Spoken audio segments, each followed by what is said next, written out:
the build quality of these rings is just getting worse and worse and worse. Okay, that aside, how okay are you with this? I'm actually very okay with it. Okay, because I'm actually pretty okay with it as well. So the match started with Braun and The Fiend, with no Roman Reigns.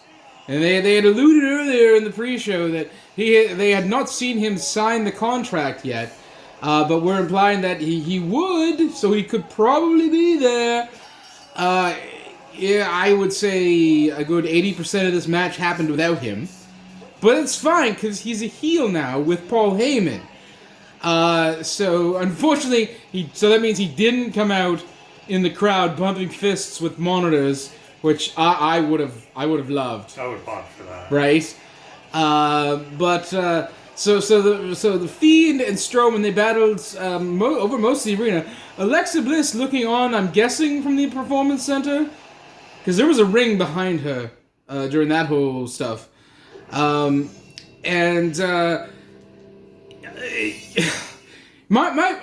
think the thing for me in this was that, okay, at one point, Braun Strowman and The Fiend were battling outside, and the Fiend went and got his Harley Quinn hammer, and looked like he was going to bludgeon, the brother, right? You see? They don't want to be reminded of that. No, they don't. No. He's going to bludgeon our good friend Braun Strowman, and then Braun picked up an office chair and whiffed it. Wheels first. Right? The most painful part, threw it directly at the face of The Fiend.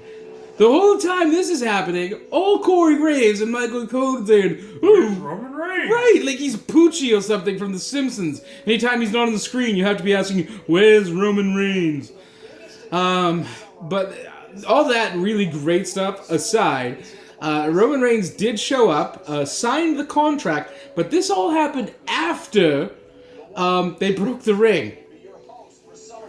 Yeah, that's and it's funny because they were climbing up, and Matt said, "No, don't do it. Don't do that spot where they break the ring."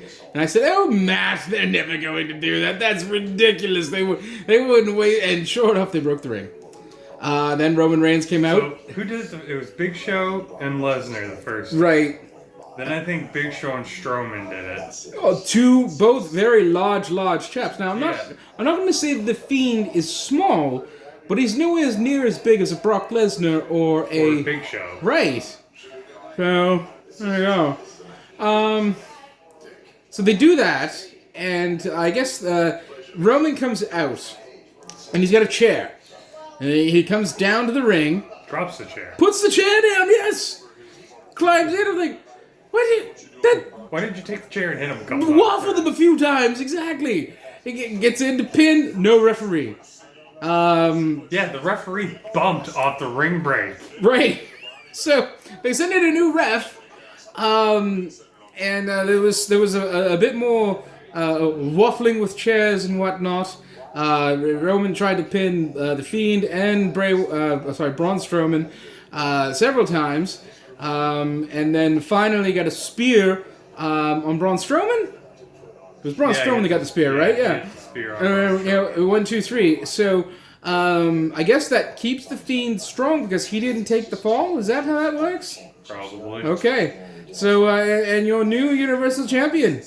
I mean, not that it really matters because he's lost the title before. Right. As The Fiend.